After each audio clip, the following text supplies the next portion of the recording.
like to play with.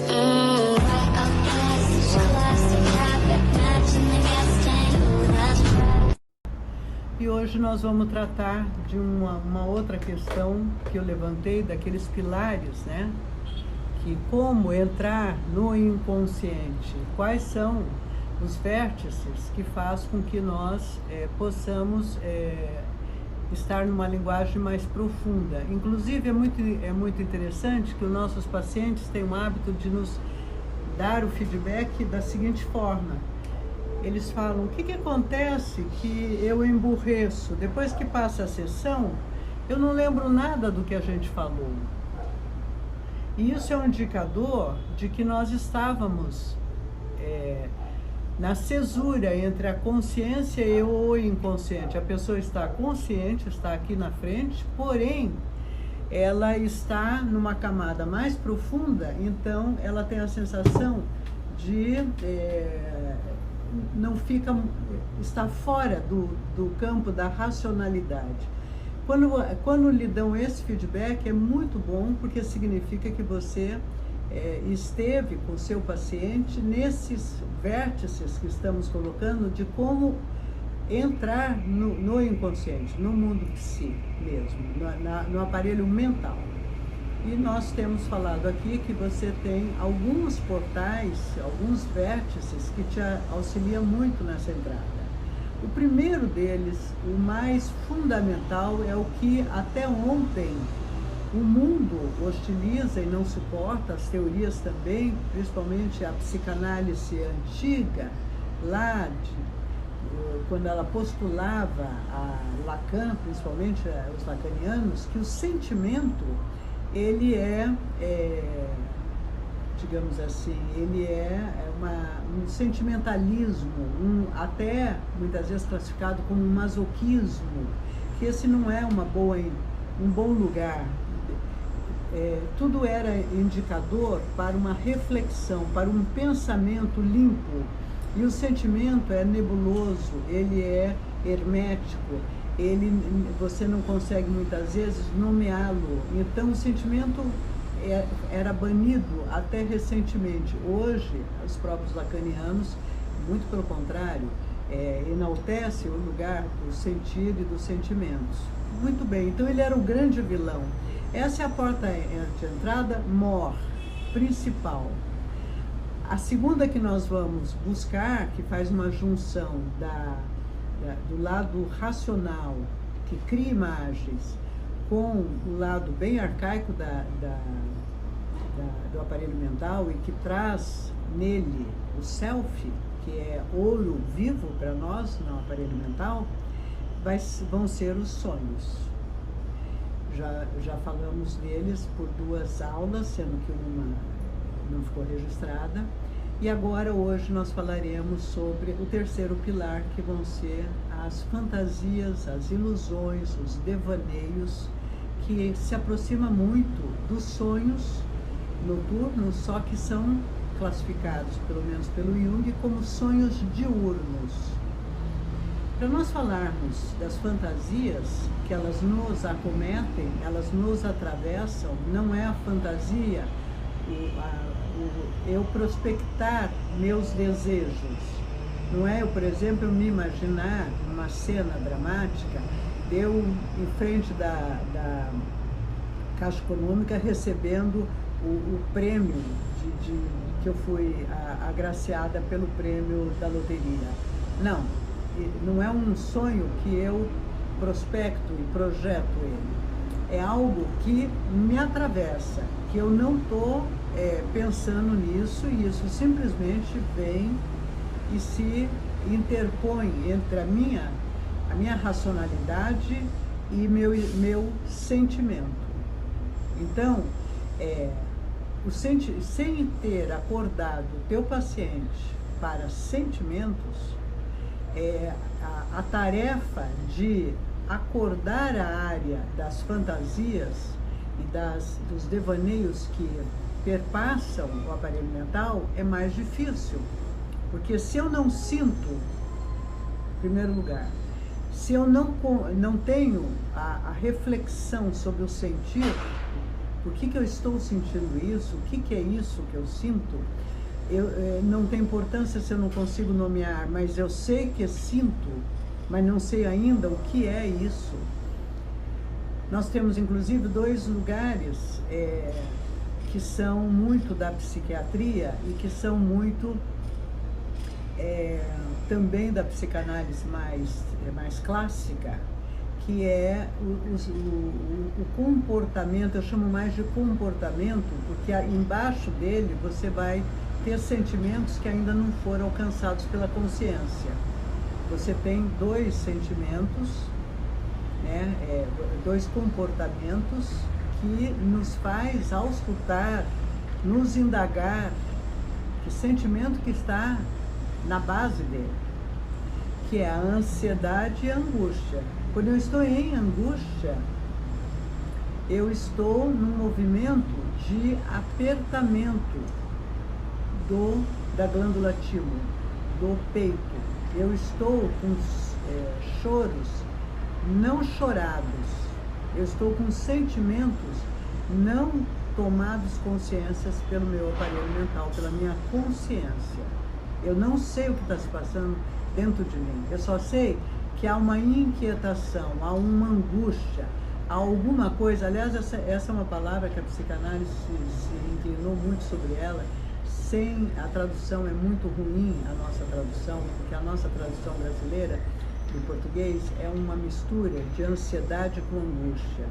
E me parece que essa palavra não tem tradução clara para nenhum outro idioma, nem inglês e nenhum, que é uma palavra alemã que o Freud usou. Ok? Então a angústia, ela está em cima de sentimentos não conscientes, que eu não consigo identificar. A mesma coisa, só que voltada para o futuro, em supremacia, está a ansiedade. Eu entro numa agitação motora e numa fome de tempo em que eu viro uma boca enorme sobre uma corrida de algo, como se eu fosse tirar o pai da forca, ou alguém vai me agarrar, uma sombra vai me agarrar. Eu estou prestes a viver algo de uma ansiedade que eu não sei disso. Então esse comportamento me traz sentimentos não conscientes, não experienciados. Eu não sei deles. Eu só sei que eu estou numa hiperagitação. Isso me perpassa, isso me atravessa. Não é algo que eu queira fazer. Isso simplesmente no aparelho mental está num estado de ansiedade. Pode ser inclusive passado de pai para filho, de mãe para filha, tipo uma mãe ansiosa que não pode ouvir o bebezinho chorar, porque o bebezinho está comunicando algo e a comunicação desse bebê é via choro. Então digamos que ele está com uma coceirinha e aquilo está incomodando. E a mãe já vai coloca rápido com ansiedade que ele não pode chorar, ela não aguenta ouvir o choro do bebê e se sentir incompetente como mãe, que ela não consegue decodificar, então ela já põe a mamadeira, ela já troca a fralda, acha que é a fralda. Enfim, ela fica numa ansiedade que o bebê vai... Nós somos antropófagos, nós vamos como ingerindo, introjetando, comendo quem é o outro. Então, se nossa mãe era muito ansiosa, nós mastigamos essa ansiedade dela. Se o ambiente é ansioso, digamos,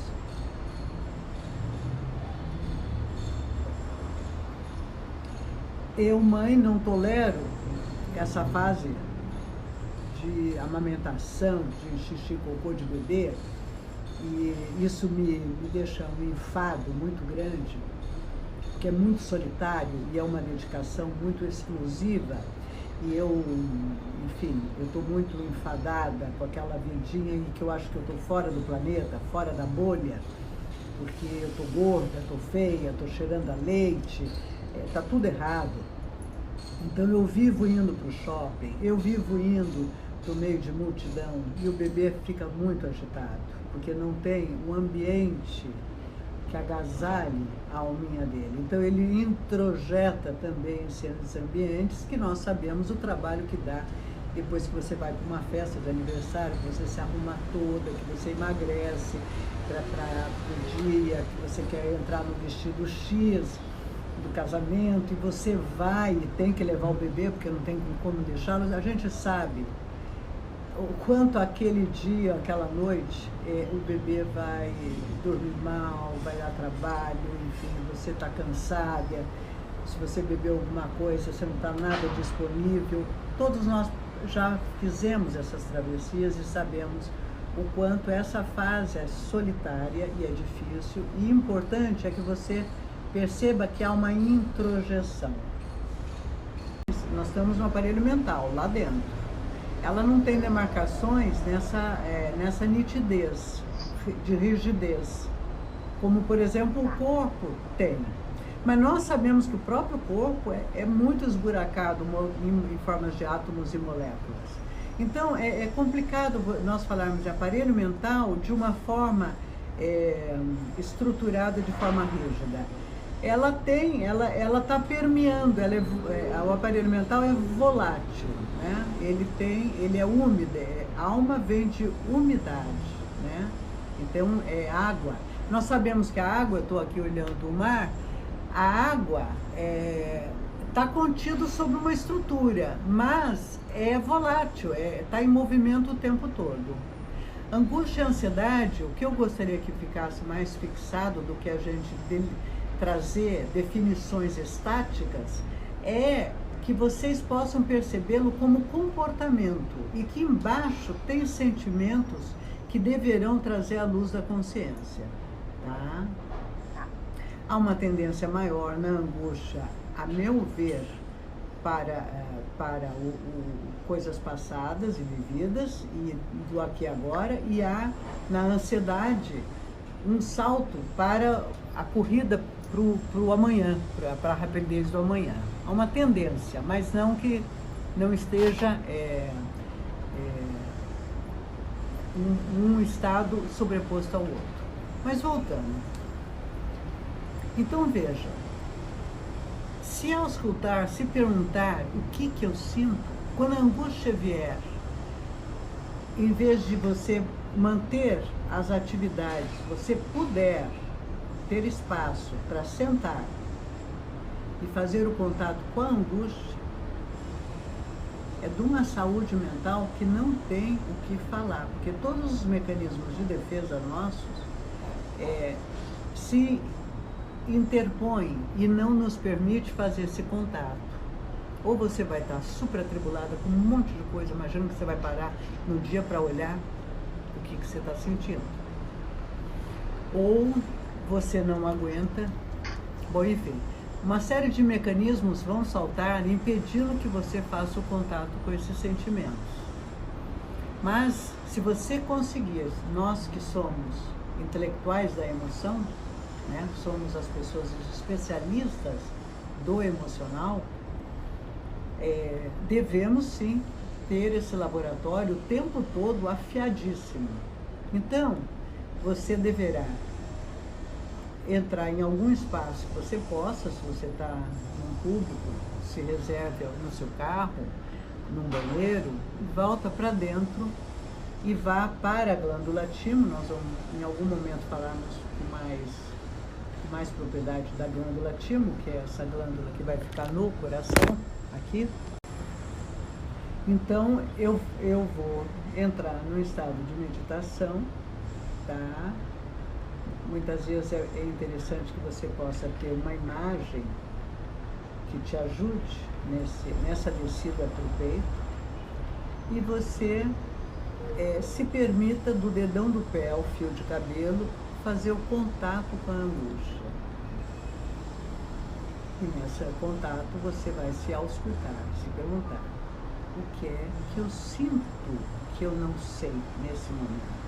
O que está embaixo dessa minha angústia? Veja, se eu estou sentindo e se tem uma fantasia, nesse momento vai aparecer essas fantasias. E essa fantasia deverá ser acompanhada, não jamais impedida de manifestação. Assim como nós não temos a propriedade da consciência de nos interpor frente a um sonho e impedi-lo de acontecer, estando consciente, acordados, quando vem a fantasia, jamais você impeça que esse sonho onírico diurno se manifeste. Não faça isso, porque esse é o lugar de adoecimento. Você então apenas acompanha como você acompanha seus sonhos e se ausculta. Que enigma tem atrás desse sonho? Agora, na fantasia, o que eu sinto que eu não sei quando essa fantasia vem? Vi na fantasia que minha filha cai do balanço. O que eu não sei desse acidente com minha filha? Que fantasia é essa? Isso está embaixo dessa angústia? Eu estou me sentindo culpada porque eu tenho que ir trabalhar e imagino o trágico acontecendo porque ela ainda precisa da mãe perto e eu estou dividida? Ok, eu saí da fantasia, eu vi, não impedi a fantasia, eu agora vi o que tem de sentimento embaixo da fantasia, tem aparentemente uma culpa, sempre volátil, né? Sempre será, como que é, não tem nada rígido, nada estanque. Que culpa é essa?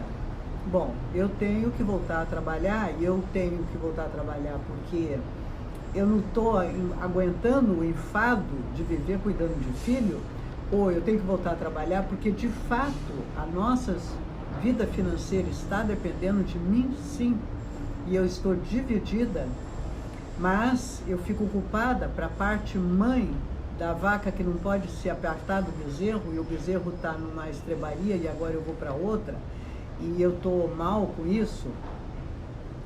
Ok, eu estou mal, há uma necessidade real financeira, não é porque eu quero voltar logo a ser a mulher que eu adoro ser, conhecida no meu grupo social e status quo da performance que eu formo.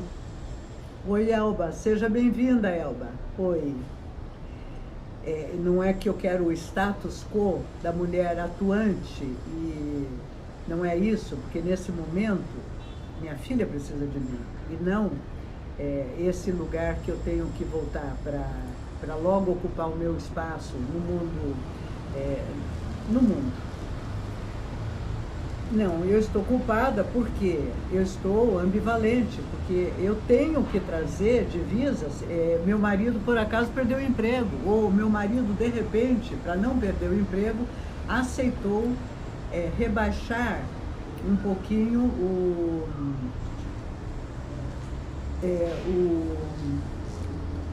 salário. Ele negociou com o patrão dele para ganhar menos, contando com que eu já volte para poder arcar com partes que vai faltar para ele não perder o emprego. Não importa as questões que estão embaixo, o importante é que a minha consciência saiba.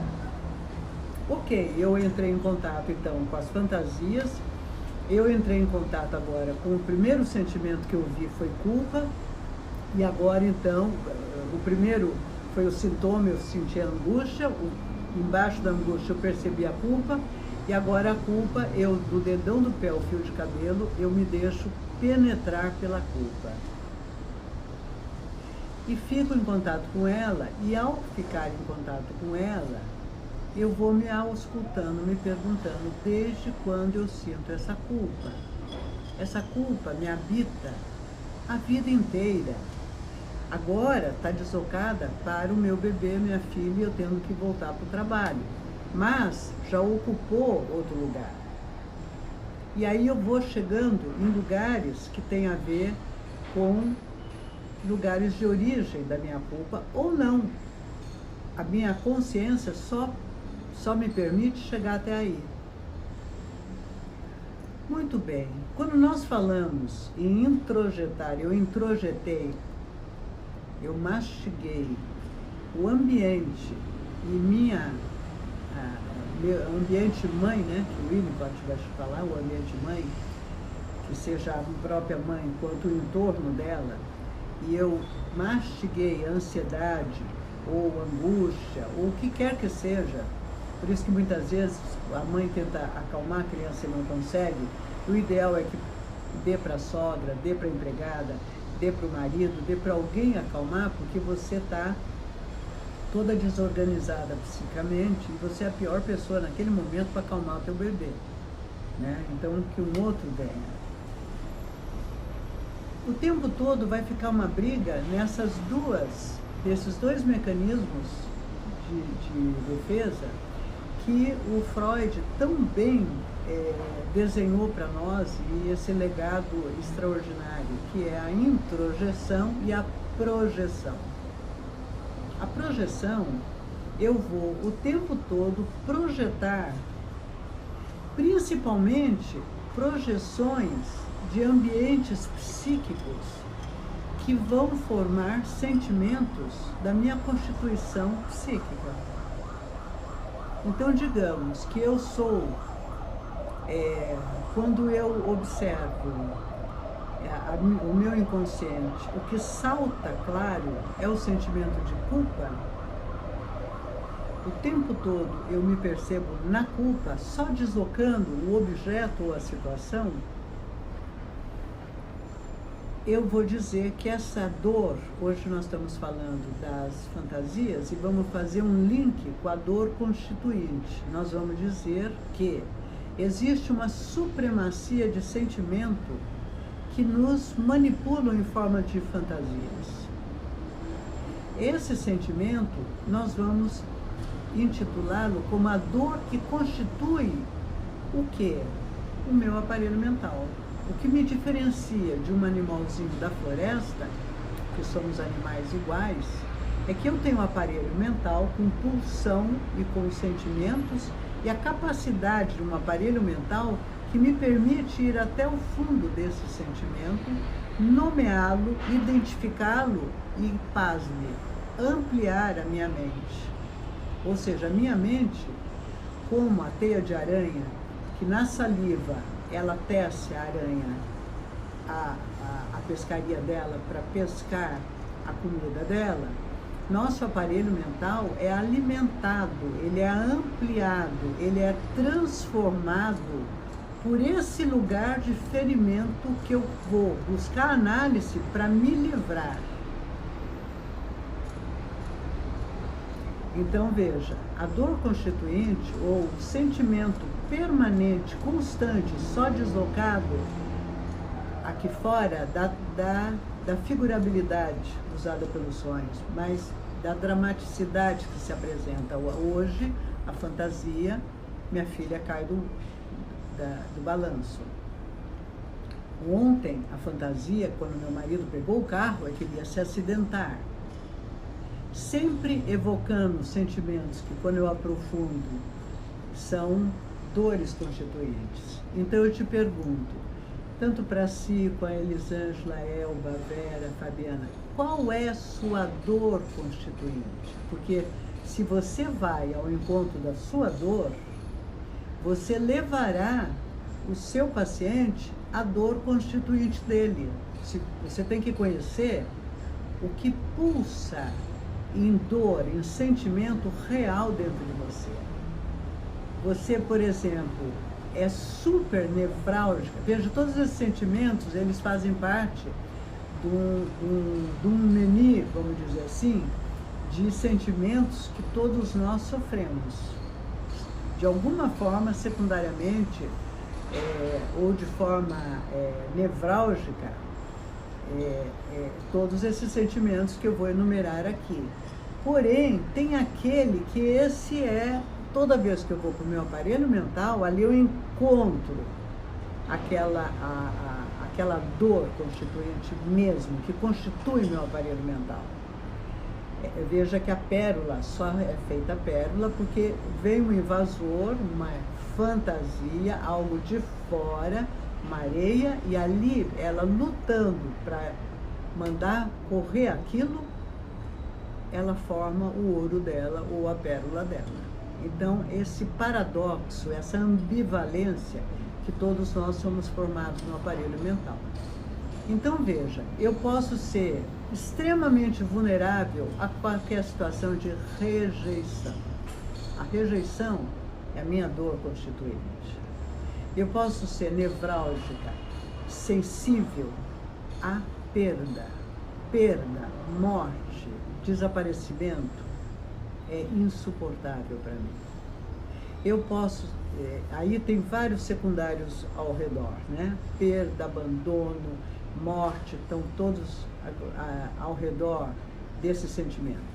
Eu sou nevrálgica, totalmente vulnerável ao desamparo. Eu não paro de ganhar dinheiro e não fica bem, não adianta eu ter milhões no banco. Eu não tolero a possibilidade de vir a faltar. O desamparo nesse mundo de dinheiro e do capitalismo, só tem uma forma de eu me sentir fortalecido: dinheiro. O desamparo me constitui. Eu me sinto muito frágil, muito fraco, então eu sou forte. Eu luto. Qualquer situação de fragilidade, eu esmago rápido, porque eu tenho que ser muito forte. Essas dores constituintes vão trazer a identidade e, colado à identidade, o que o Jung vai chamar de sombra. Todos nós temos a nossa sombra soprando na nossa identidade o tempo todo, imagens arquetípicas e imagens da nossa dor constituinte. Se eu tenho medo, minha questão, eu sou fraquinho e tenho muito medo, eu estou o tempo todo imaginando atos heróicos, armamento, questões bélicas. Eu vou ser... Você sabe que o cão brabo, todo adestrador do cão brabo, ele sabe que o problema desse cão é o medo.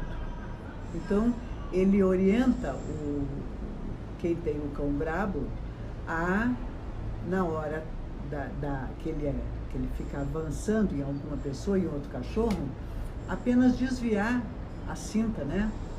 O olhar dele, para que ele não veja, porque aí a brabeza é disfarçada, né? Mas naquele momento que ele está ele está com muito medo, muito ameaçado. Então, a dor constituinte e a sombra vão fazer uma projeção maciça. Então, voltemos a nós aqui. Se eu conheço a minha dor constituinte, se eu conheço as várias nuances que ela tem dentro da minha psique, eu vou conseguir identificar qual é a sombra que está em supremacia nesse momento. É a sombra de sempre? É uma nova nuance que eu não sabia de mim? Amanheci hoje insegura, frágil, estranho, porque fazia muito tempo que eu não me sentia assim. Isso não é tão permanente dentro de mim. O que será? Se eu vou me auscultar, se eu vou para o meu laboratório, eu encontro então uma sombra que está projetando. A sombra projeta, assopra permanentemente na minha mente. Por isso que essa ideia de uma meditação que não haja pensamentos ou sonhos diurnos é absurda para nós ocidentais, porque nós fomos educados de uma forma que os elementos não aceitos pelos nossos pais e pela sociedade, pelo entorno, ficaram reprimidos, contidos no inconsciente pessoal. que o Freud também nos ensinou. Então, isso vai formar a sombra, que vai assoprar. Eu tenho um pequeno trecho do filme. No filme, em título em inglês, Sombra, Shadow, o diretor Zhang Yimou, ele fala a respeito, ele conta a história de uma criança que é adotada pelo imperador para vir a ser a sombra dele. Em alguma dinastia, os sombra eram normalmente contratados crianças abandonadas que ficavam se desenvolvendo junto do que vai ser um grande imperador e em vez dele viver no aparelho mental dele, a sombra, que é isso que nós estamos nesse momento falando, ele vivia concretamente o sombra com essa criança que vai ser pega para viver todo o pior desse criança, desse menino que uma hora vai ascender ao papel de imperador. Então ele tem concretamente um sósia, ou um irmão gêmeo, ou alguma coisa acoplado a ele para receber todos os aspectos. Digamos que ele participou de um torneio e ele, menininho, o que não é o sombra, perdeu no torneio. Quem vai sentir as dores da perda é o sombra. Ele sofreu um machucado e ele está sentindo dor pelo machucado. Quem vai sentir a dor e vai fazer inclusive no próprio corpo a dor no corpo onde o menino foi ferido é o sombra. E nesse filme, o sombra, de repente, eles morrem muitos, o sombra morre muito. E quando morre, o outro fica desequilibrado, porque ele perde a sombra dele. Então, para nós, é um filme extraordinário, porque nos mostra concretamente o que nós não alcançamos em termos do inconsciente, que é na projeção maciça que nos tem. Nós não percebemos essas projeções, nós até lutamos contra elas e temos que viver tal qual nessas dinastias se vivia concretamente, só que agora nós temos que lidar com as nossas sombras. Muito bem, nesse momento de polarização, eu vou dizer que quem é ruim, se eu sou de esquerda, eu vou dizer ruim, pessoal da extrema direita. O pessoal de direita vai olhar para mim e falar: quem é ruim é esses comunistas de esquerda. Eu estou o tempo todo pondo situações que estão na minha sombra, projetando que é o outro. Se eu estou com ódio, eu falo: imagina, eu não sinto ódio algum. Eu sou uma pessoa do bem, eu sinto só coisas boas, eu sou amor. Ódio, quem sente, é o fulano, é o assassino, é o ladrão, é o cara que rouba, é a minha sogra, é minha cunhada, que é invejosa. Eu senti inveja? Não, imagina. Eu fico com um ego perfumado pela minha consciência, achando ele adorável e projeto o tempo todo que é o outro que tem todos esses atributos que eu não percebo em mim. Como está projetado, como o Freud muito menos colocou, está inconsciente, porque eu não sei que eu faço isso, só sei que faço. Muito poucos de nós, São Francisco de Assis só dormia com baratas e ratos e tal, porque ele dizia que ele era a pior das pessoas, porque ele percebia nele lugares tão horrendos que era o mínimo ele dormir no meio daqueles bichos tidos como a pior dos bichos, porque ele era pior do que uma barata ou do que um rato. Dostoiévski diz: eu só rezo a Deus para que Deus me põe a ser digno dos meus tormentos. Então, as pessoas que evoluíram muito foram pessoas que conheceram a sua sombra de uma forma bastante aguçada. A projeção maciça me põe fraca, me põe cansada. Eu sinto cansaço, me põe com doenças psicossomáticas, me põe enfraquecida.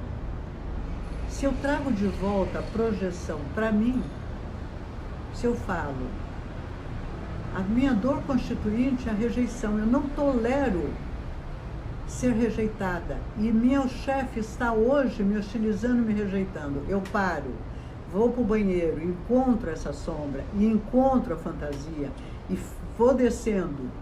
Quando eu sair do banheiro, eu volto e falo, sou eu que rejeito a minha chefe. Sou eu que hoje estou com ela por aqui. Sou eu que hostilizo a extrema-direita. Sou eu que não tolero essa gente que não pensa como eu. Eu trago de volta para mim todo o ódio que eu sinto. Eu sinto ódio dessa situação. Ah, mas eu fantasiei que eu vou fazer um concurso e no concurso eu fui reprovado. Sou eu que quero ser reprovado porque eu vou ter que fazer uma mudança de 24 graus, de 240 graus na minha vida. Eu vou ter que mudar de cidade, o meu casamento já não está bom, quem sabe aí piore. Eu não quero passar nesse exame. Por incrível que se pareça, a sombra dentro de mim projeta longe, eu projeto longe o que está na minha sombra, eu tenho que trazer de volta para mim. Se eu tomo conta das minhas alas não olhadas da minha psique, eu tenho grande chance de voltar à energia, de não somatizar questões psíquicas e de ampliar a minha mente, de me tornar uma pessoa além da pessoa egóica, superficial, de um ego superficial, de irmos mais nitidamente ao encontro do self e ter uma qualidade mais ampliada dos sonhos. Eu amplio a minha mente, eu ponho junto comigo meu oposto. Lembra que o Jung colocou que para você ter uma saúde mental, de fato, caminhando na direção da sabedoria, eu tenho que ter a junção dos opostos. Minha questão é amor, me sinto sempre não amada. Opa, eu não amo, eu tenho dificuldade em amar. Se eu junto os opostos, uma parte minha que é carente de amor, vive em dor por não se sentir amada, com uma parte que não ama, eu junto isso, eu formo o meu todo. Eu não fico pela metade, eu não fico só no ego. Eu quero ler para vocês um poema do maravilhoso Álvaro de Campos, porque esse foi uma personalidade para mim, o Fernando Pessoa, que de fato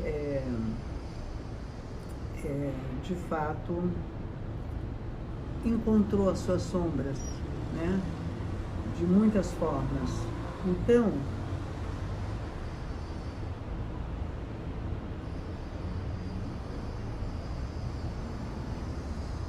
esse poema dele, eu acho que traduz muito bem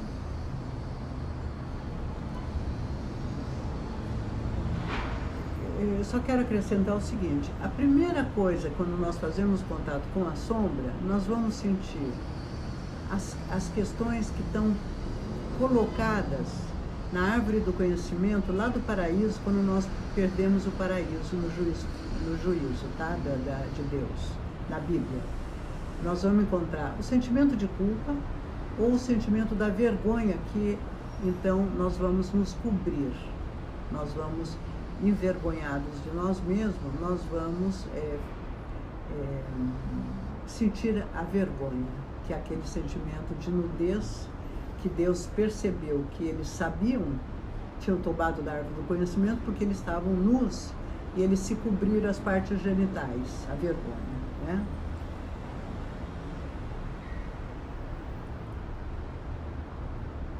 Então, eu tinha anotado aqui para mim, para eu não deixar de lembrar vocês tudo isso. Eu vou ler esse poema e depois eu vou abrir para a gente conversar um pouquinho.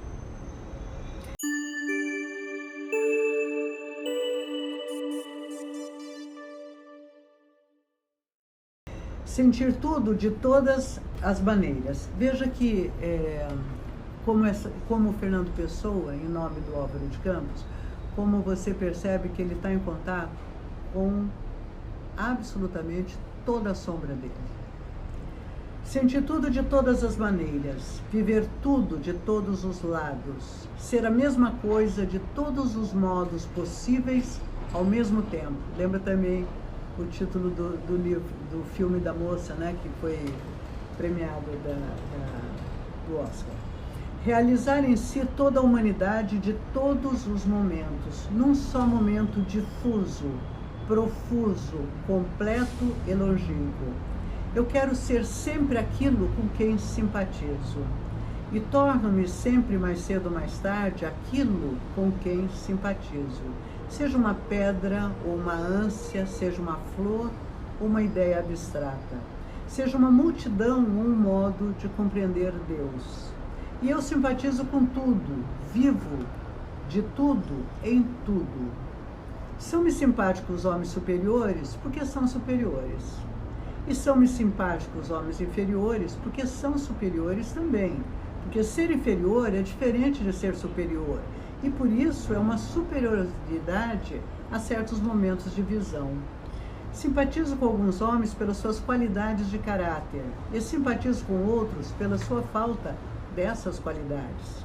Eu com outros ainda simpatizo por simpatizar com eles.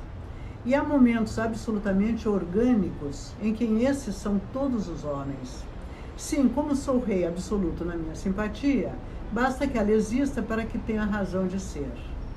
Estreito no meu peito, arfante, num abraço comovido, no mesmo abraço comovido, o homem que dá a camisa ao pobre que desconhece. Veja ele fazendo contato via sentimento, hein? O soldado que morre pela pátria sem saber o que é pátria. E o matricida, o fatricida, o incestuoso, o violador de crianças, o ladrão de estradas, o salteador dos mares, o gatuno de carteiras, o sombra que espera nas vielas, todos são a minha amante predileta, pelo menos um momento na vida. Beijo na boca todas as prostitutas, beijo sobre os olhos todos os soutenaires. A minha passividade jaz aos pés de todos os assassinos, e a minha capa espanhola esconde a retirada a todos os ladrões. Tudo é razão de ser da minha vida. Cometi todos os crimes, vivi dentro de todos os crimes. Eu próprio fui, não um nem o outro, no vício, mas o próprio vício pessoa praticado entre eles. E dessas são as horas mais arco de triunfo da minha vida. Multipliquei-me para me sentir. Para me sentir, precisei sentir tudo. Vou repetir. Multipliquei-me para me sentir. Para me sentir, precisei sentir tudo. Transbordei, não fiz senão extravasar-me. Despi-me, entreguei-me. E há em cada canto da minha alma um altar a um Deus diferente. Os braços de todos os atletas apertaram-me subitamente feminino. Eu, só de pensar nisso, desmaiei entre músculos supostos. Foram dados na minha boca os beijos de todos os encontros.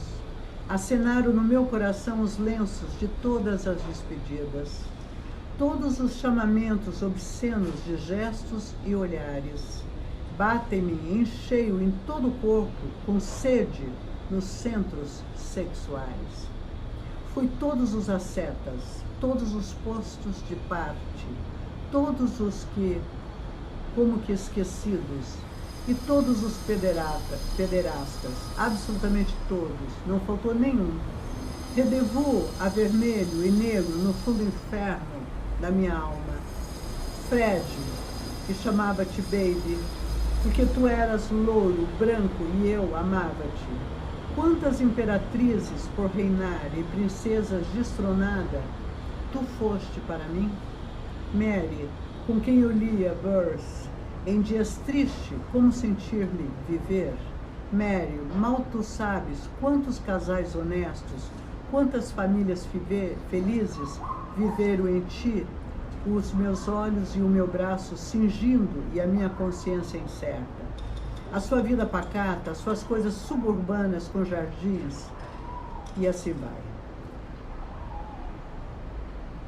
Sim, e o que eu tenho sido, ó meu subjetivo universo, vou repetir, sim, o que eu tenho sido, ó meu subjetivo universo, ó meu sol, meu luar, minhas estrelas, meu momento, ó parte externa de mim, perdida em labirintos de Deus, passa tudo, todas as coisas num desfile por mim dentro, e todas as cidades do mundo rumorejam-se dentro de mim. Meu coração tribunal, meu coração mercado, meu coração sala da bolsa, meu coração balcão de banco, meu coração rendezvous de toda a humanidade. Então, nós estamos indo na via oposta ao que os ensinamentos de sábios, que sempre respeitamos muito e aprendemos. Mas o que aconteceu com a humanidade, ou com o nosso planeta, ou com o homem? Nós pioramos muito a qualidade do aparelho mental. Então, nós estávamos equivocados ao controlar isso. Veja, não, minhas palavras são ruins, deixa eu retomar. Há um tempo para cada coisa embaixo dos céus, diz Eclesiastes. Houve um tempo que, para se organizar enquanto sociedade, nós tínhamos que conter a fera. É real. Nós não podíamos sermos ódio e sairmos matando, como na Idade do Bronze, o digno da minha projeção ao lado, da minha inveja, que estava se dando melhor na vida. Então eu tinha que matar, e era o ódio, era isso que comandava no meu desamparo, para me constituir numa civilização. Hoje, que nós estamos com uma civilização constituída e somos essas feras, nós temos que lidar com a nossa agressividade, com a nossa raiva, com o nosso ódio. E cabe a nós, intelectuais do emocional, a lidar, aos primeiros a aprender dentro do nosso laboratório psíquico a raiva e o ódio que eu projeto sobre o outro e trazê-lo de volta e lidar com ele. Então, veja, nós aprendemos a conter e historicamente nós estamos num outro momento que nós vamos viver na nossa alma, o contato com a nossa agressividade, a nossa raiva, para sermos menos refém do ego aqui fora, tá? Jamais Li e Fabiana que levantaram essa questão. O ego pode mais do que com a alma e o self e com a sombra. Mas nós podemos caminhar na direção de trazer toda a humanidade dentro do nosso coração, como esse poema do Álvaro de Campos. Vocês já viram que coisa mais maravilhosa do que esse poema, gente? Bom mergulho a todas, vocês são sementes que vão ajudar a auscultar, a encontrar o outro e levá-lo o outro a si mesmo.